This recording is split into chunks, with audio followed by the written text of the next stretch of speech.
आज बनेबा बिना बिरी रे पिठा ताहा भी एते टेस्टी। तो आपण मैंने चाहिए सादा भी बन पारे मिठा रे भी बन पारे। स्वागत करछि देसी food court Odisha cooking channel को। तो पिठा बनवाई मुझे यहाँ मापर 2 गिना अरुआ चाउल जोटा कि मुझे भलसे धोईकी चाउल को 3 ରୁ 4 घंटा भिजे नहीं। पिठा बनवाई चाउलटा भलसे भिजवा निहाती दरकार। तो ये जितकी पिठा बनबे से अनुसार आप चाउल नहीं पारे। तो मुझे बाटिवाई गोटे ग्राइंडिंग जार नहीं जो थी मुझे 2 थर करके बाटी नेबी। तो ये मुझे प्रथमे चाउल जो भिजे थी अधा चाउल ये आड कर नहीं। आ जो गिनारे मुझे चाउल नहीं से गिनारे फुल यहाँ राति बड़ी मुझे भात को नहीं अरुआ भात। तो आप चाहिए सांगे सांगे बनईकि माने सकाल भात को उपरा आप व्यवहार करेंगे। सेकेंड हाफ्रे जब बनाऊँ तो यहाँ रातिर भातटा मुझे यूज करवाई जी पा दरकार से आप चिकन करी ग्राइंड करने जो थी कि आपन को टे चाउलटा टे भलसे माने बहलिया टे बाटिवा दरकार। तो जेहेतु आम पछरे आपको पानी यूज करवा तो आपको प्रथम बहलिया बाटे। तो आपको बड़ जगह को गोटे बाहर करना आमर जो भात आउ चाउल को ग्राइंड करके रखी देखिपे केते बहलिया अच्छी। तो सेम प्रोसेस आउ जहाँ भात चाउल थिला ताको ये पकई नहीं ग्राइंडिंग जार रे। आउ जो गिनारे मु चाउल नहीं से गिनारे मुझे आउ अध गिना भात नेबी। तो 2 गिना चाउल को मुझे 1.5 गिना भात नहीं। ये आर माने बास्ना मुझे 4टा गुजराती ये नहीं आप चाहिए आपको गुंड करके पछरे पकई पारे।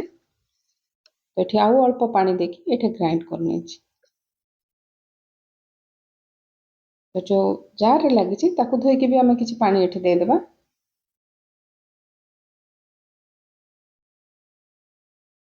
तो देखिपे केते बहलिया अच्छी। तो बाटिला बेले जी पानी दरकार तो से आड करने पड़ो। तो ये देदेबा आम स्वाद अनुसार लुण। ଆପଣ କିଛି ସାଙ୍ଗେ ସାଙ୍ଗେ ପିଠା ବନେଇବାକୁ ଚାହୁଁଛନ୍ତି ବିନା ବିରିରେ ଏଇ ପିଠାଟି ନିଶ୍ଚୟ ବନେଇ ପାରିବେ। ଲୁଣ ପକେଇଲା ପରେ ସବୁକୁ ଭଲସେ ଆମେ ଗୋଳେଇ ନେବା।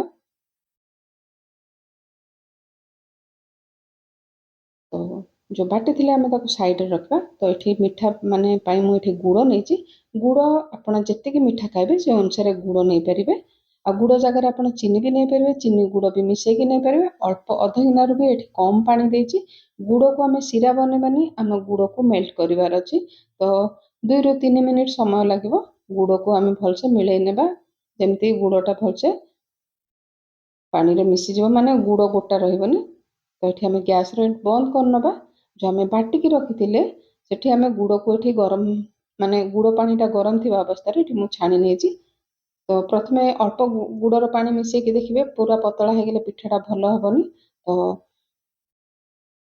गुड़ पानी पकेला पर सबको भलसे आम गोली नेबा। तो मत लगे टे बहलिया तो आउ टे गरम गरम गुड़ पानी मुझे देदेछि। तो देला सबको भलसे गोली नेबा। तो दर्शक बंधु आज छोटिया रेसिपी जदि आपण भल लगी तो वीडियो को निश्चिंत गोटे लाइक करने। मुझे नड़िया को छोट छोट काटिक देछि आपण चाहिए कोरा नड़िया भी पकई पारे। तो ये 1/4 टेबल स्पून बेकिंग सोडा। जदि आपण बेकिंग सोडा पकड़ा चाहूना तो बाटिला 2 ରୁ 3 घंटा रखीदे रेस्ट रे रखिकी भलसे फेंटी ने आपण ये पिठा भी बन पारे। मुझे सांगे सांगे बाटिकी ये बनाऊँगी तो मुझे अल्प खाଇବା सोडा यूज करछि। आ देखिपे बहलिया केतिके अच्छी। तो मुझे गोटे चमच गुआ घी देछि।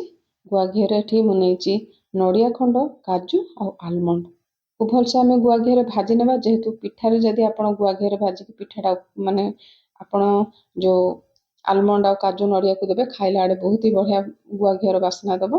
आ भाजी पकेले भी टेस्ट भी भल आसता है। भाजिला पर सबको बाहर कर नहीं।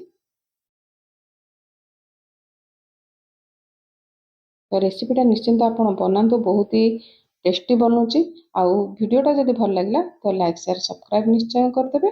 आउ फेसबुक पेज रे देखते फॉलो करने। तो ये जो कड़े ये आलमंड हरका भाजी से कड़े मुझे 1.5 डंकी ये बैटर देछि। तो घोड़े नेबा हाई फ्लेम रे रखिकी टिके 1 मिनिट घोड़ेला जो भाजिकी ड्राई फ्रुट्स ये ऊपर देदेबा। तो प्रथम देले टिके ड्राई फ्रुट्स टिके भीतर को चल जाव। तो यहाँ ऊपर को देले देकी टिके डंकी माने लुहा कड़िका साहाଯ୍य प्रेस करने टिके भीतर को दबी जाओ पुणी घोड़े नेबा 1 मिनिट पे।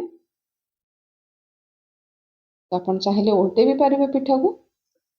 ଯେହେତୁ କରେଇଟା ଏଇଟା ଫ୍ଲାଟ୍ ଅଛି, ପିଠା ଯାକ ବି ଫ୍ଲାଟ୍ ଏଠୁ ବାହାରୁଛି। ଯଦି ଆପଣ ଟିକେ ଗହିରିଆ କରେଇରେ ବନେଇବେ ତ ଚିତଉ ପିଠା ପରି ଆପଣଙ୍କର ପିଠା ବି ସେମ୍ ହବ। ମୁଁ ଏଠି କରେଇରେ ଯୋଡ଼ିଏ ପିଠା ବନେଇକି ଦେଖାଉଛି। ତ ଆଉ ଗୋଟେ ପିଠା ଯୋଉଟାକି ମୁଁ କରେଇରେ ବନେଇଛି ତାର ଭିଡ଼ିଓଟା ମାନେ ରେକର୍ଡ଼ିଂ ହେଇପାରୁନି, ସରି।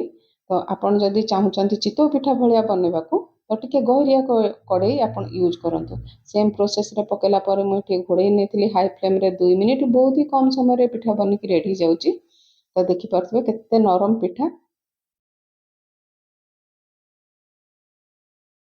ତ ଯେଉଁ କରେଇରେ ମୁଁ ବନେଇଛି ଦେଖନ୍ତୁ ପୁରା ଚିତଉ ପିଠା ପରି ହେଇଛି।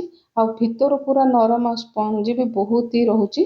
ଆପଣ ଏ ପିଠାଟା ନିଶ୍ଚିନ୍ତ ବନାନ୍ତୁ। ଆପଣ ଦେଖନ୍ତୁ ବହୁତ ହି କମ୍ ସମୟରେ ଆପଣ ପିଠା ବନେଇକି ଖାଇପାରିବେ। ଆଉ ଯଦି ଆପଣ ଚାହୁଁଛନ୍ତି ମିଠା ମାନେ ଗୁଡ଼ ନ ୟୁଜ୍ କରିବେ ତ ବିନା ଗୁଡ଼ରେ ବି ଆପଣ ଚିତଉ ପରିକା ପିଠା ବନେଇ ପାରିବେ। ମୁଁ ଏଇଟା ଉପରୁ ଡ୍ରାଇ ଫ୍ରୁଟ୍ସ ଦେଇନି। ଦେଖନ୍ତୁ କେତେ ବଢ଼ିଆ ଗୁଡ଼ ପଡ଼ିଛି, ଯଦି କଲର୍ ବି ବହୁତ ସୁନ୍ଦର ଆସିଛି। ଆଉ ଯେଉଁ ନନଷ୍ଟିକ୍ କରେଇରେ ବନେଇଛି ପୁରା ଚକୁଳି ପିଠା ପରି ହେଇଛି। ଆପଣ ଚାହିଁଲେ ଯେମିତି ବି ମାନେ ଚିତଉ ପିଠା ପରି ବି ବନେଇ ପାରିବେ, ଚକୁଳି ପିଠା ପରି ବି ବନେଇ ପାରିବେ। ଆଉ ବହୁତ ନରମ ପିଠା। ଆଉ ଆପଣଙ୍କୁ ଗୋଟେ ଭାଙ୍ଗିକି ଦେଖାଉଛି ଭିତରୁ କେତେ ପୁରା ଜାଲିଦାର ହେଇଛି।